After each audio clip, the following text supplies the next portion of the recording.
Olá, sejam todos muito bem-vindos. Eu sou Augusto Júnior, idealizador do programa O Profissional Católico, e eu ajudo você, profissional católico, a ser mais constante na sua fé e crescer na vida e na carreira.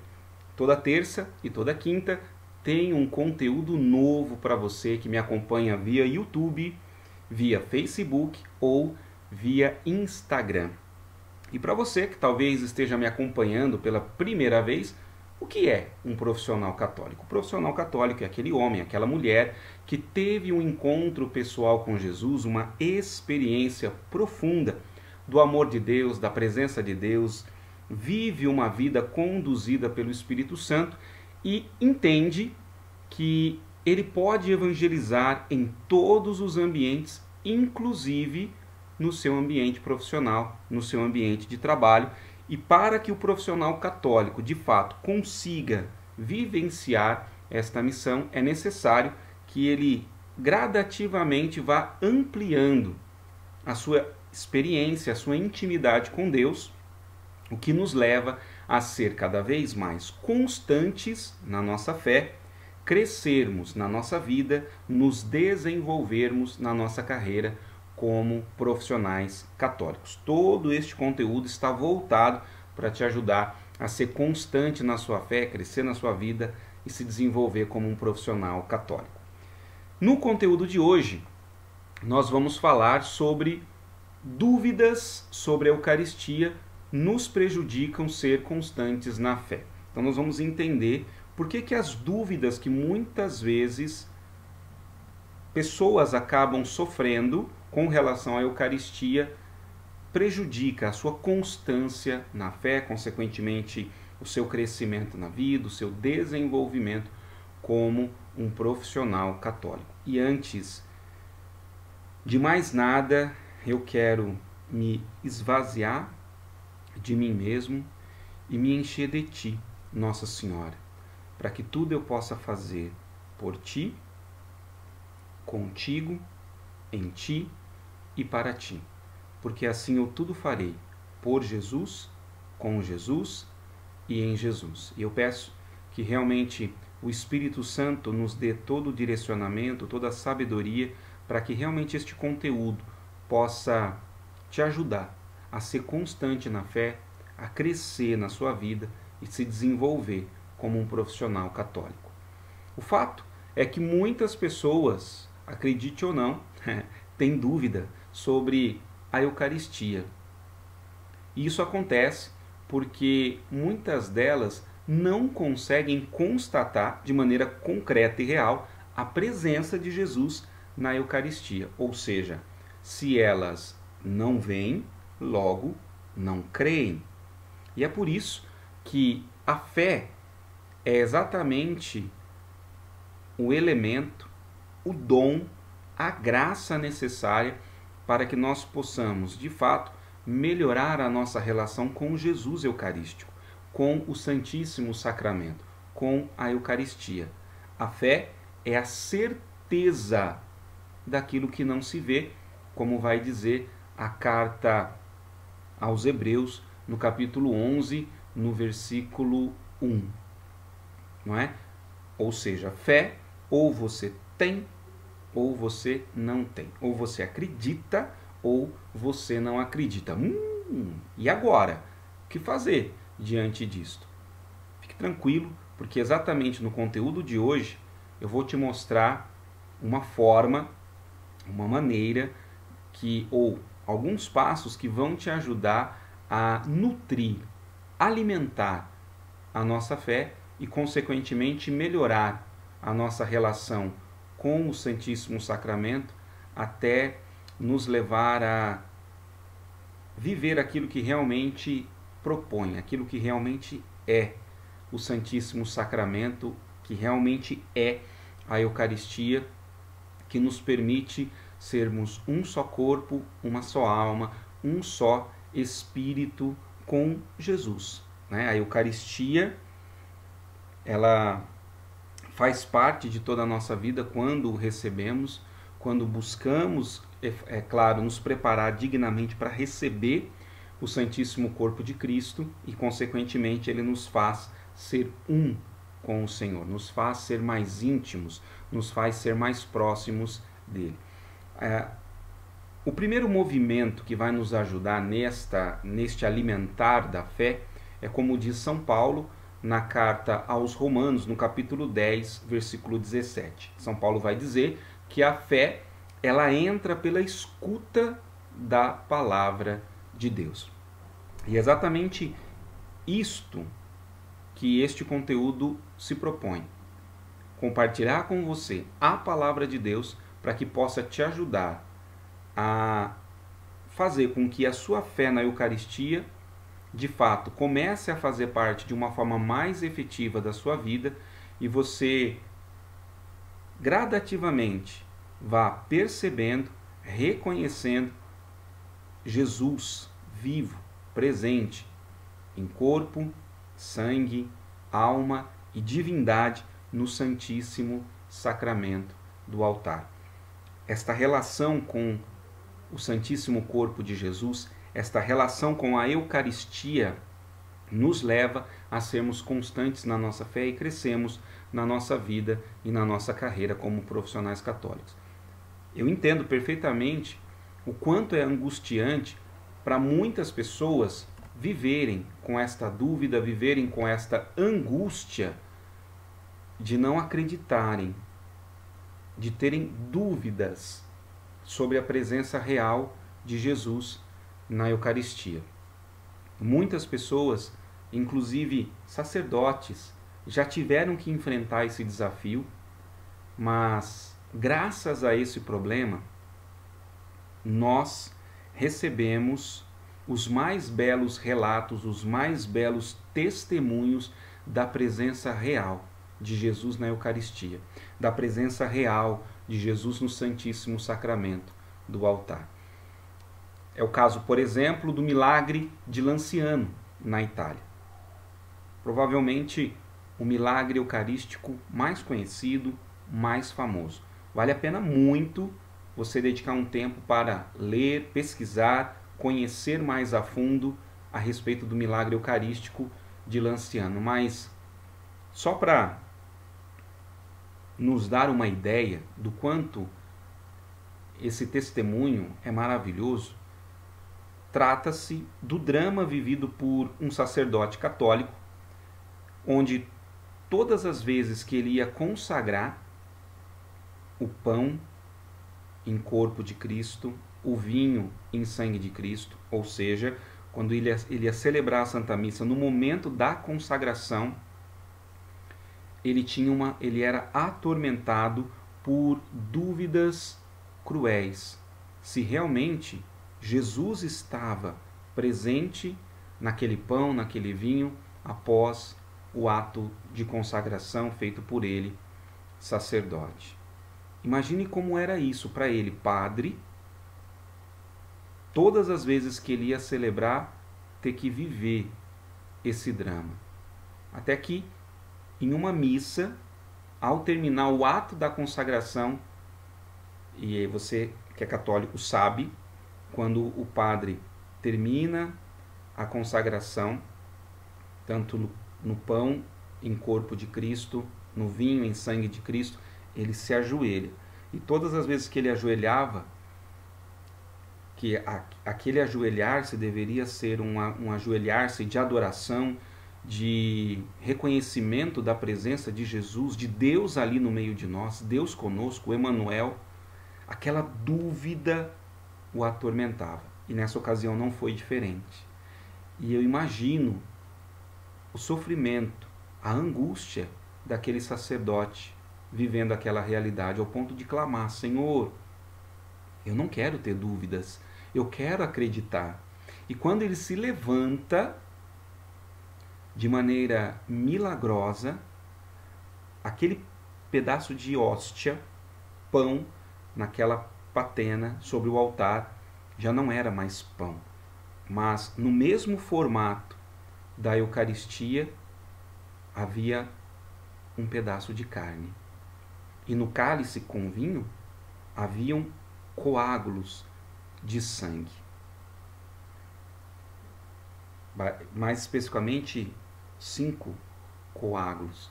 O interessante desse milagre é que este fato aconteceu há 12 séculos, mais de 1.200 anos, e tanto o corpo de Cristo quanto o sangue de Cristo continuam lá.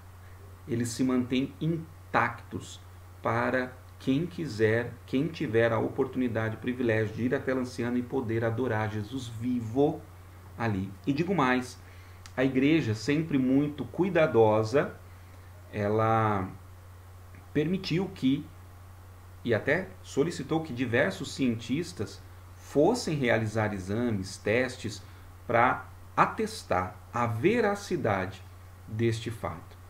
E o que esses cientistas constataram, e isso está exatamente no relato, nos documentos dos cientistas que fizeram todos esses exames, de um modo geral eu vou dizer aqui, depois eu vou dizer especificamente uma parte do documento que é muito importante, mas o que os cientistas descobriram, que eles constataram, é que o sangue era sangue humano, do tipo AB positivo. O mesmo sangue encontrado no Santo Sudário. O Santo Sudário foi aquele manto, aquele pano que envolveu o corpo de Jesus logo após ele ter sido tirado da cruz e que está também exposto para a veneração lá em Turim, na Itália. Então, tanto o sangue do sudário quanto o sangue do milagre de Lanciano, o mesmo tipo sanguíneo, AB positivo. O que isso quer dizer? Da mesma pessoa, né? A carne era carne humana, a carne na partícula consagrada ali era carne humana, mais especificamente era uma lâmina bem fininha do coração.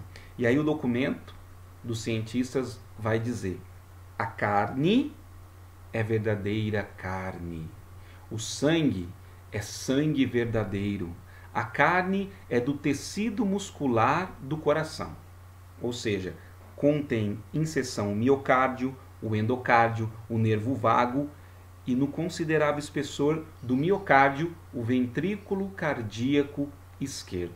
Não é só carne humana, é carne humana do coração. Tanto a carne, o sangue são do mesmo tipo sanguíneo. Maravilhoso, maravilhoso. Por isso que eu digo, vale muito, muito a pena conhecer esse milagre eucarístico de Lanciano.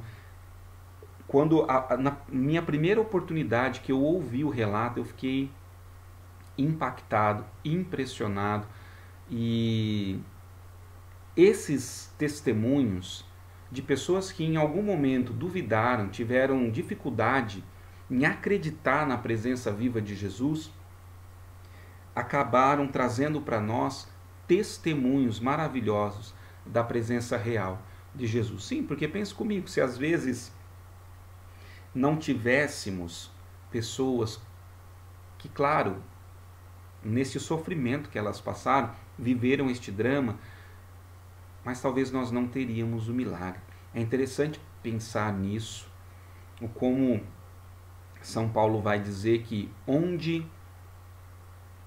abunda o pecado, onde transborda o pecado, super transborda, há uma tsunami de graça. Então, muitos problemas, desafios, cruzes que nós passamos, não tenha dúvida, no momento certo, na hora de Deus, aquela cruz, aquele sofrimento vai se transformar em graça. Essa é a dinâmica do reino. Primeiro vem a cruz, depois vem a ressurreição. Então, Deus nunca vai permitir que nós sejamos provados, tentados, além das nossas forças. Mas vale a pena dizer que o próprio Jesus deixou muito claro a presença real dele no Santíssimo Sacramento do altar, na Eucaristia. Eu gosto muito, de maneira particular, do texto do Evangelho de São João, no capítulo 6, onde ele vai dizer que o meu corpo, o meu corpo é verdadeiramente comida, o meu sangue é verdadeiramente bebida, e isso aconteceu logo após ele ter transformado, multiplicado 5 pães e 2 peixes e alimentado mais de 5.000 homens, sem contar mulheres e crianças. As pessoas ficaram impactadas com aquele milagre e começaram a seguir Jesus em busca de mais pão, em busca de mais alimento, porque era um povo sofrido. E Jesus percebe aquilo e diz para eles: vocês estão me buscando por um alimento que acaba, por um alimento que, se você deixar sob a ação do tempo, vai se estragar. Mas o pão verdadeiro que eu vos dou é a minha carne para a salvação do mundo. E ele estava falando isso lá na sinagoga de Cafarnaum. Isso está lá no capítulo 6 do Evangelho de São João. E ali muitos mestres, príncipes, né, dos judeus ali presentes, e quando Jesus começou a falar que a carne dele seria dada como alimento, e quem comesse a sua carne, quem bebesse o seu sangue, viveria para sempre, viveria eternamente, eles começaram a se escandalizar com este relato de Jesus, duvidar e questionar: como pode este homem dar pedaços sangrentos da sua carne para nós comermos? Foi mais ou menos assim o nível da coisa. E eu quero abrir um parênteses de um estudo que eu ouvi uma vez, muito interessante, uma exegese sobre esses textos, muito interessante de analisar. Alguém pode pensar assim: Jesus estava falando no sentido figurado, era um símbolo, não era real. Não, neste episódio, neste momento, era real. Jesus estava falando comer a minha carne, beber o meu sangue, no sentido literal. Os judeus entenderam de forma literal. Por que eu estou dizendo isso? Porque Jesus, ele, quando percebia que as pessoas que estavam ouvindo a sua pregação, o seu discurso, não entendiam o que ele estava dizendo, ele corrigia. Vamos pegar um exemplo? Evangelho de São João, capítulo 3. Nicodemos vai ao encontro de Jesus de noite, por vergonha. Nicodemos diz: bom mestre, o que eu faço para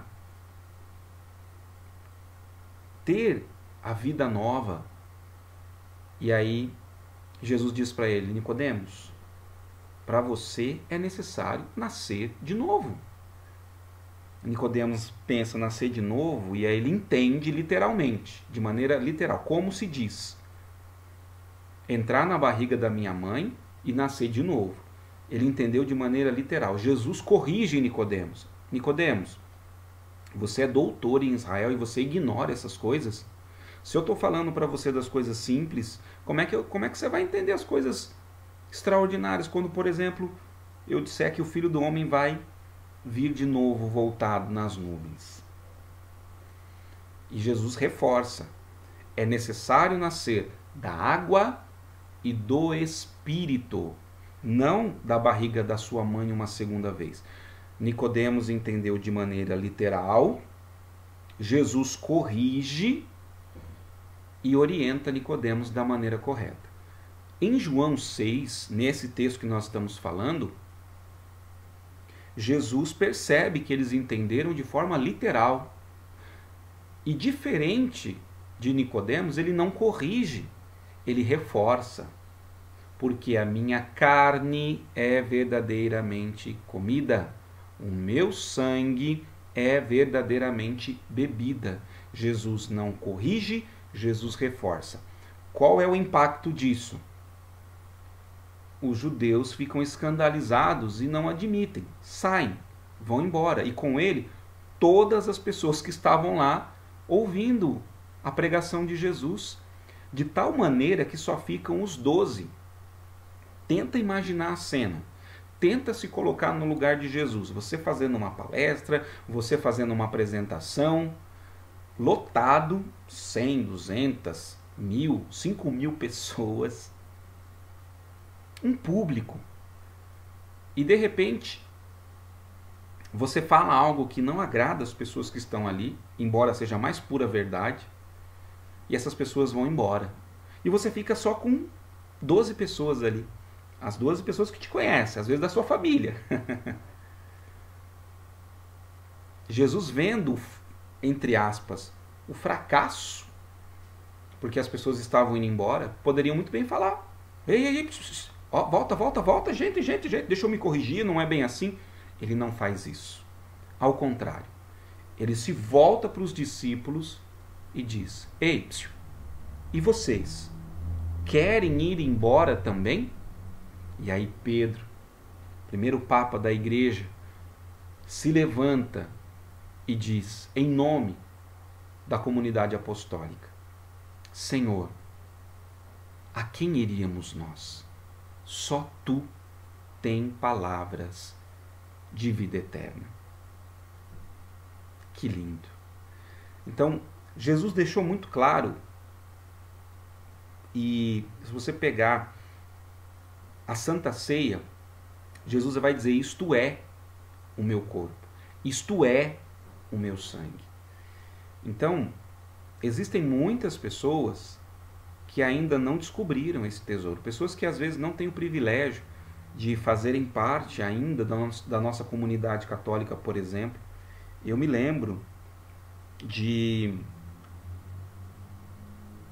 trabalhar com uma pessoa evangélica, e vira e mexe ele ia na minha sala e me chamava de irmão, porque nós temos que adorar o Deus verdadeiro. Eu falo: amém, irmão, é isso mesmo, temos que adorar o Deus verdadeiro. Pois é, mas vocês ficam adorando um pedaço de pão. Eu falava: irmão, verdade, para mim não é um pedaço de pão, para mim é Jesus. Tá vendo? Olha aí, você tá achando que aquilo é Deus. Eu falei: é Deus. E aí eu lembro de falar com ele assim: pensa comigo, você deve conhecer a Bíblia. Quando Jesus, na Santa Ceia, ele diz: isto é o meu corpo, ele está dizendo: isto representa, isto lembra, isto parece, ou isto é? O que significa isto é? Isto é, quer dizer, isto é meu corpo. E aí ele começou a tentar se justificar. Não, nós acreditamos que é Jesus, mas só durante a hora da consagração, depois não é mais. E eu falava assim para ele: ele não falou isso. Isto é o meu corpo durante a consagração. Ele falou: isto é o meu corpo. Isto é o meu corpo. Então, se é o corpo de Jesus, deve ser adorado, deve ser respeitado. É o próprio Jesus, não é uma imagem, não é uma representação, não é um símbolo. É o próprio Jesus. Nas nossas igrejas, nós temos a sagrada tradição de conservar as partículas remanescentes da Santa Missa num tabernáculo que nós chamamos de sacrário.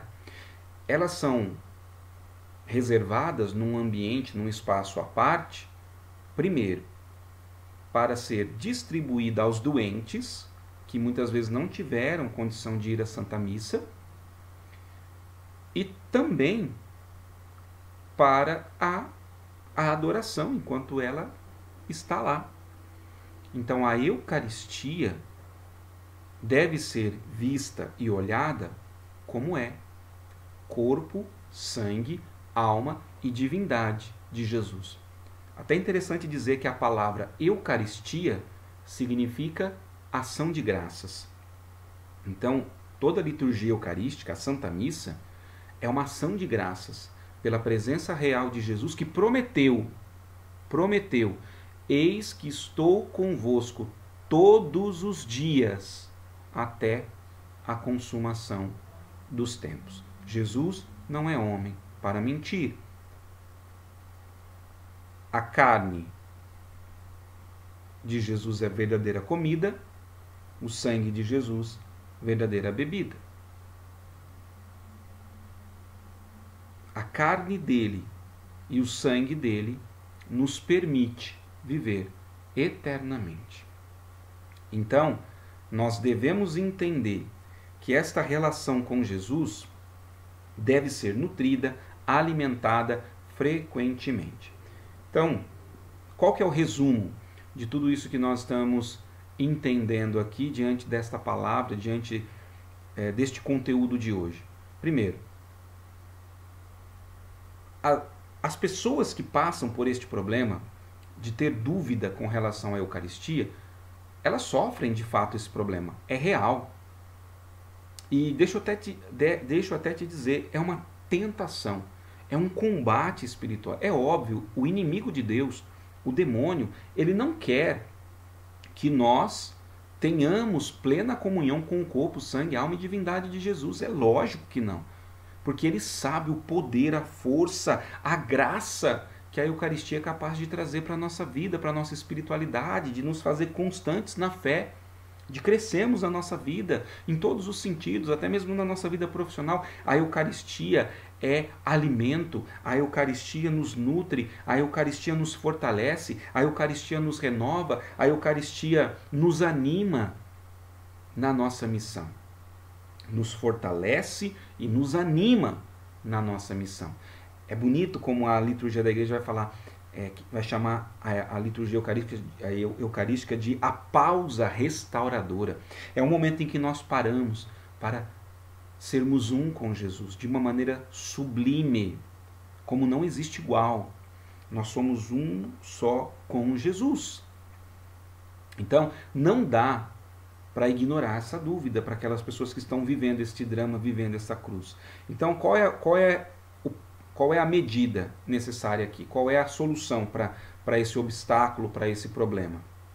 Então, primeiro, reconhecer que esse obstáculo existe e que ele nos impede de ser constantes na fé, de crescermos na nossa vida, na nossa carreira como profissionais católicos. E me permita até dizer, em algum momento sermos ousados, como São Tomé.